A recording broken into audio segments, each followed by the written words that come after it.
de ansiedade, elas fazem parte do medo de ter medo. Então, nós nos tornamos temerosos das coisas e não está tendo nada que está acontecendo. E as perguntas que você tem que fazer para você: qual é a gravidade da situação? Toda hora que você estiver de frente com alguma situação que te dá muito medo, como que a gente interpreta essa situação? Tá no slide 75 para você entender. É algo imediato ou é iminente? Eu consigo enfrentar a situação? Esses são os fatores que vão fazer com que a gente analise e na hora de mandar mensagem para o nosso corpo, a gente consegue administrar as mensagens.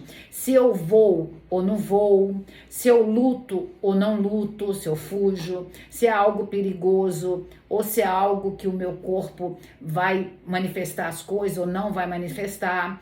Então, o que nos faz ser medroso é a ameaça do dano. O dano real, ele não traz os transtornos de ansiedade generalizado, a fobias específicas, as fobias de lugares fechados, as fobias, por exemplo, de micróbio. Ela não traz a agorafobia, que é a fobia de lugares abertos, não traz a fobia social, não traz os ataques de pânico, porque dentro da síndrome do pânico tem os ataques de pânico, porque é quando você tem essa descarga como se você estivesse tendo um infarto, porque o ataque de pânico, ele parece com todos os sintomas, como se você estivesse tendo um infarto no seu coração. Então, isso já é o dano imaginário. Aí no slide 83 eu botei até aquelas figurinhas que a gente bota e aparece na parede maior. Ele é imaginário, mas dentro de mim ele não é imaginário.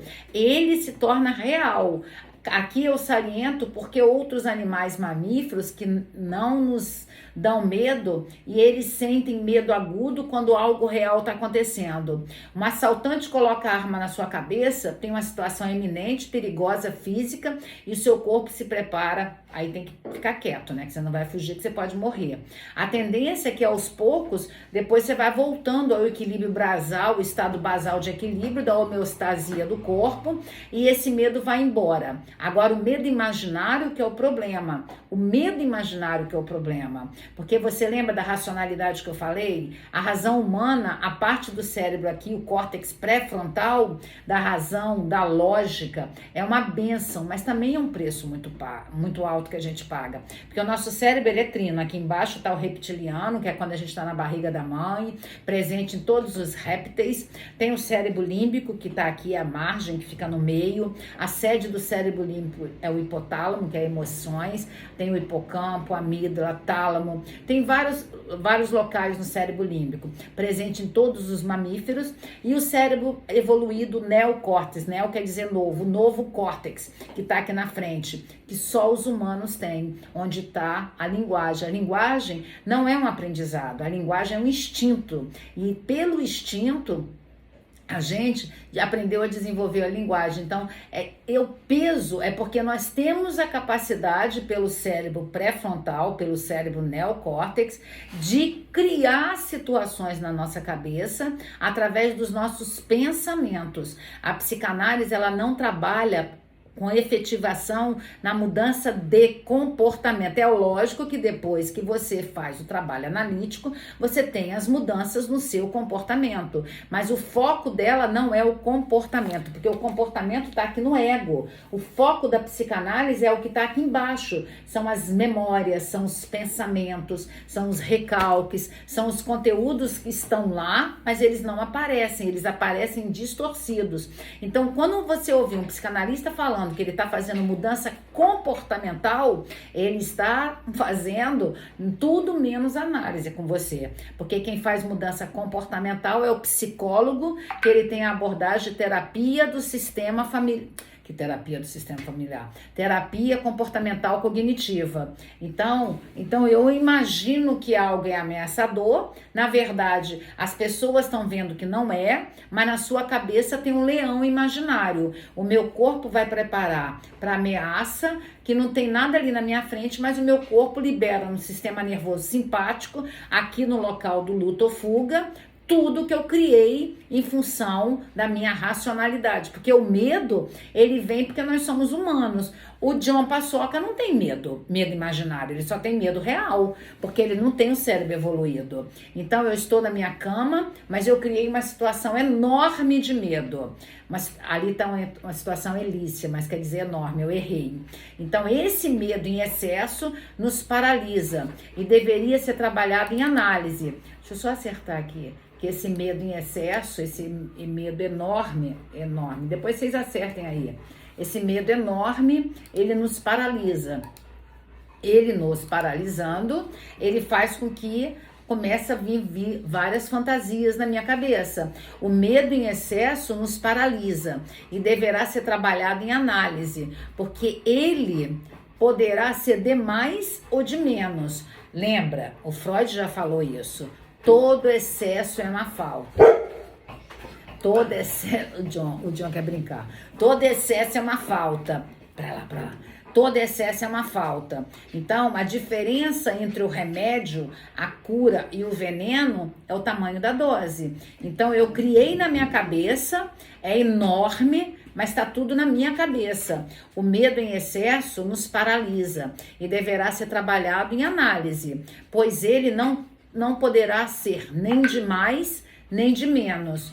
Toda falta é um excesso. Então, nós temos que entender que esse excesso de medo, ele vem devido a alguns gatilhos. Então, no processo de análise, você vai poder descobrir da onde são esses gatilhos. Muitos desses gatilhos do medo, eles vão mostrar para você a causa do medo. A terapia comportamental cognitiva, ela não elimina o medo, ela só faz uma mudança de crença.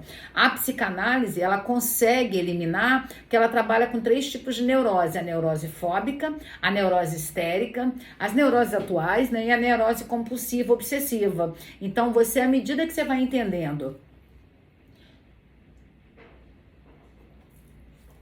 à medida que você vai entendendo as fases psicossexuais da sua vida, que não tem nada a ver com sexualidade adulta, tem a ver com a construção sua, que foi da hora que você nasceu, da barriga da sua mãe para a barriga da família, ou nasceu da barriga da adoção para a barriga da família, como que você foi construindo essa fase oral, essa fase anal, essa fase fálica, o complexo de Édipo, o declínio do complexo de Édipo, introjetando o superego. Então, isso você vai descobrindo no processo de análise, você vai descobrindo os gatilhos, que é uma experiência emocional corretiva, você vai voltando. Não é para culpar ninguém, a psicanálise não busca culpado, a psicanálise busca fazer você se responsabilizar pela sua vida, e à medida que a gente vai se responsabilizando pela nossa vida, automaticamente a gente vai mudando e vai tendo a paz. Então, o escuro ou perde de visibilidade aqui também tem um quê evolutivo, porque tá escuro, nós somos privados do principal senso, que é a proteção da visão. Por isso que muitas pessoas, quando são criancinhas, elas têm medo de escuro. E às vezes os pais assustavam, falavam: olha as músicas de criancinha, olha o lobo mau vai te pegar. Então, aí você imagina que naquele escuro, você imagina o que tem. Então, muitas pessoas não dormem de luz apagada porque elas imaginam que naquela hora o que está no imaginário dela, no medo imaginário, vai aparecer. Vão fazendo perguntas aí no chat para eu poder responder, porque 21 horas eu vou parar para responder as perguntas. Então, quantas pessoas têm os medos mais comuns, né? Quantas pessoas têm medo de altura? Quantas pessoas têm medo de voar? Altura ou voar também já era um medo antigo. Quantas pessoas têm medo de animais? A interação e rejeições com cobras, aranhas, animais rastejantes, isso também pode ser um sentido evolutivo. Você já vai ter medo de uma certa forma instintivo, porque esses tipos de animais répteis, por muitos longos anos, eles eram os ameaçadores aos nossos ancestrais. Aí você tem esse medo evolutivo. Quantas pessoas têm medo da morte? O medo da morte, do ponto de vista existencialista, é angustiante. Saber que nós estamos em uma rocha flutuante no meio do espaço e que a gente não sabe direito o que, e o que daqui a pouco essa rocha vai ser comida pelo sol, daqui a alguns milhões de anos, e é que a gente não vai estar mais aqui, porque a gente não sabe o que vai acontecer, por onde a gente vai Para onde vem? Tudo isso não gera, tudo isso, se não gera medo em você, talvez você seja muito bem resolvido do ponto de vista filosófico. Mas, sabe, eu fiz tem uma sátira aí. Então, essas sensações são normais, a gente tem que ter. Por isso que a gente estuda muitas vezes filosofia, para entender que a gente não vai virar semente, né? Então, a gente uma hora vai transcender. Pode começar a transcender aqui. Quais são as sensações? Por que tantas pessoas vão para a religião? É uma fuga. Não estou falando, eu sou uma pessoa temente a Deus, eu acredito em Deus, mas muitas pessoas estão na religião para fugir dos medos que eles têm. Pode ser até o medo da morte. Então, quais são as sensações corporais do seu medo? Então, sentir frio, encurtamento da respiração, falta de ar, sudorese, tremores, aperto da musculatura dos braços e na perna, a pessoa fica tensa. Quais são as posturas do medo? O sistema nervoso simpático e o parasimpático do nosso corpo. O simpático mobiliza para ação, o parasimpático para o relaxamento. Então, no outro slide eu falei que o sistema nervoso, ele faz você lutar ou fugir, é pelo simpático, e o parasimpático relaxa você. Então, se você está com medo, você não está ativando o sistema nervoso parasimpático. No slide 114 e 115, eu coloquei a resposta ao estresse que o medo proporciona. Essa resposta ao estresse que o medo proporciona ativa no seu sistema límbico aqui no meio, no hipotálamo, na glândula pituitária, que é a hipófise, ativa para ir para suas glândulas suprarrenal as sensações. Aí seu sistema de imunidade, ele fica abalado e com isso a doença vai acontecer. Então, os 5 pilares do estilo de vida saudável é uma alimentação saudável, atividade física, sono efetivo, abandonar o fumo e bem-estar psicológico. Eu já dei a palhinha aí, mas você tem que saber administrar esses 5 pilares da sua vida saudável. Ansiedade, agora a gente vai falar de ansiedade.